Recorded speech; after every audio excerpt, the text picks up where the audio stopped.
Hello everyone. We are here at our college, Guwahati Commerce College, and with us we have our JG Bonik sir. So I am going to ask Bonik sir one simple question.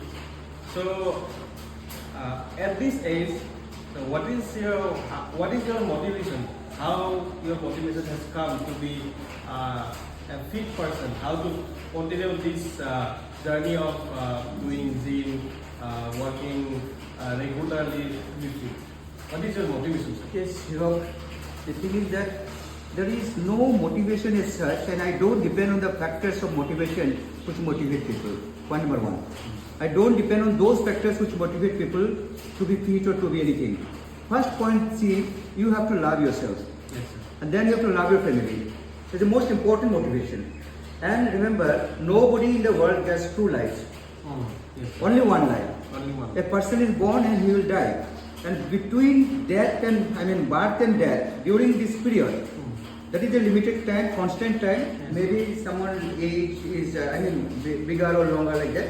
But that is sure that nobody is zindagi dobara nahi milega. So since it is the case, since it is the truth, ultimate truth, Yes, sir. then do everything and those good things. And whatever you want to do in life, the physical fitness is must. Must. And you told about age, etc. Yes. Regarding age, if I ask you what is your age, what will be the answer?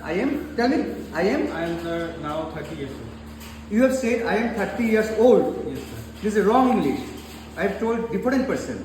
Maybe it's a grammatically correct, but according to my principle philosophy, it's a wrong English. Yes. Never say I am 30 years old, never say I am 20 years old, never say I am 89 years old. I say I am 40 years young. My father is 75 years young. My grandfather is 99 years young. Always, why not changing replacing the word old by young? Yes. What's the problem? And age is a number only.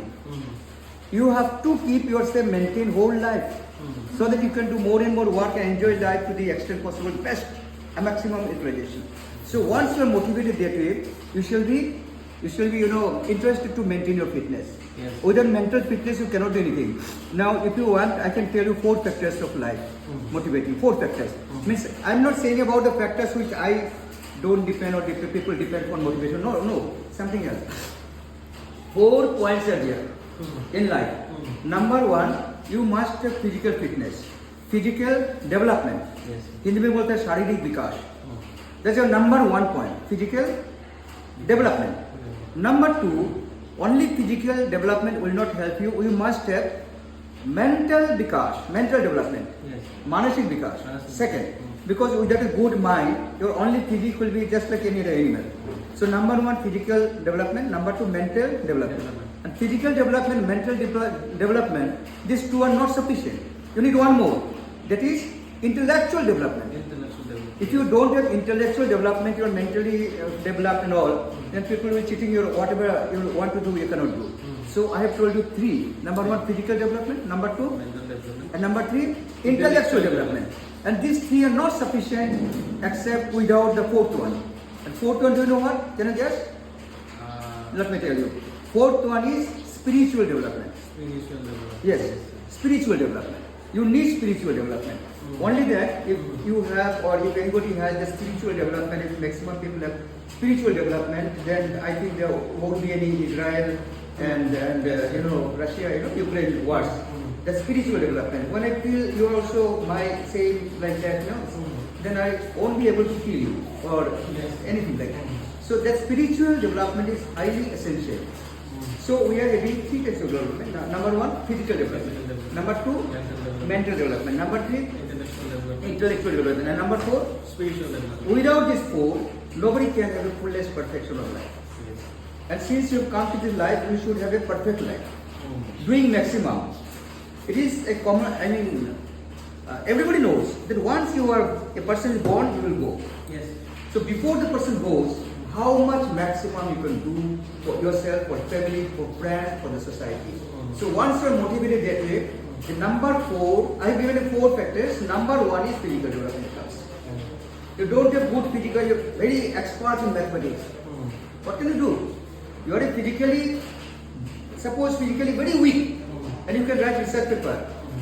How can you present? How can you go from here there? Yes. So number one comes physical development. That's why you asked me about physical development or fitness and maintenance. I give that way number one credit, number first position is physical development. Okay, satisfied? Yes, I am satisfied. So thank you, sir. Such an elaborated answer, and this is going to be helpful for us. Thank you very much. Thank you very much, Hirok. Thank you. Thank you very much. Thank you. Abar to continue hoye jabo. So we have with us Dr. Narayan Kohotaras.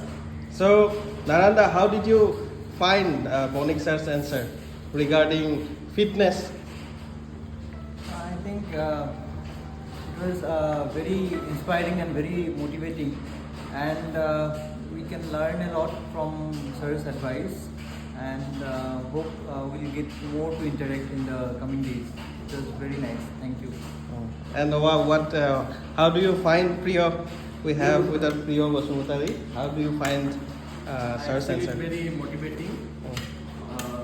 I would like to follow the footsteps of our sir, as he has continuously maintained his fitness, Yes. and he is like a role model to us. We Yes. should also follow his ideology of fitness and way of life. It is very beneficial for all, which will help us to be fit till we are in this world. Anything you want to ask?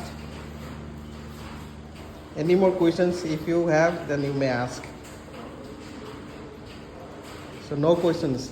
So let us have lunch then. Thank you, sir. Conclude kori. Moi tera conclude kori. Oh. Dr. Hirok Jyoti, Dr. Narayan, and we are having here Priyo Basumutari, all young teachers with me today. So you asked me some questions like how to maintain physical fitness and why we should maintain physical fitness, and told you whatever I felt about this. And now I want to add something there. Please listen. Suppose you are or any person is an employee of any government sector or private sector, maybe in a company, or maybe he's an executive, or maybe having a very high post and earning a lot of money, maybe he's a professor or anywhere. And that person is not maintaining physical fitness.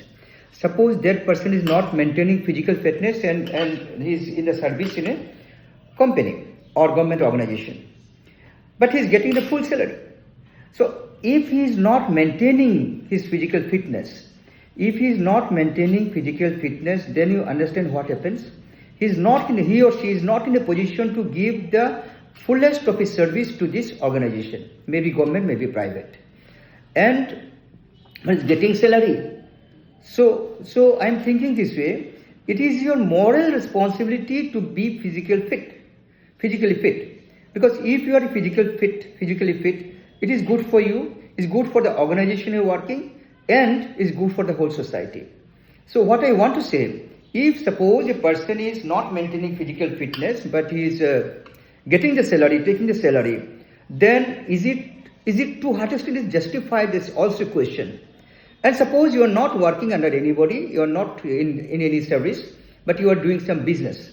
You are an entrepreneur. You are doing your own business. And suppose you are not physically fit. So can you give proper justice to your organization, whatever you have started, you are doing, whatever business you are doing, without physical fitness? Can you give the proper service? You cannot. You cannot proceed. So, dear young friends, physical fitness is an essential factor in everybody's life, and we have to maintain physical fitness. And there are different ways: yoga, gym, bodybuilding, then swimming, games and sports. All these come under physical fitness. And one last point I want to add here before I end up. You see at my back there is a picture of Swami Vivekananda. He said one thing one day to all of us, to the Indians. He said, it is better to play football than to read Bhagavad Gita. Nobody should be confused here. Why he said? He said, next line he said, if you are physically fit, you can study Bhagavad Gita in a better way. You can understand Bhagavad Gita in a better way if you are physically fit. So he gave importance to fitness. He did not say anything against Bhagavad Gita. But he said, without physical fitness, just you are a weak person and you are studying Bhagavad Gita or whatever thing you are doing, So you shall not be able to give your best to that. You will not be able to learn the best. You shall not be able to do the best of the work. So he said it is better to play football than to study Bhagavad Gita. The inner meaning, next he explained that by playing football, you shall increase your physical fitness, and a physical fit person can only understand Bhagavad Gita. So that's a message, and this is a universal message. You have to follow that. Even think of our Srimanta Shankardev. He can be explained, he can be expressed as a fitness guru. Think of the Mati Akhara, you must have learned. Please read it, Mati Akhara of Srimanta Shankardev of Assam. And he's a spiritual guru, at the same time he's a physically, fitness guru also. We can find out that by research. He was a pujari or worshipper of fitness, physical fitness. Without physical fitness, nothing is possible. You cannot do anything. You cannot live your life properly, and you cannot do justice to the organization where you are working. So thank you very much. Maintain fitness. Thank you. Thank you very much.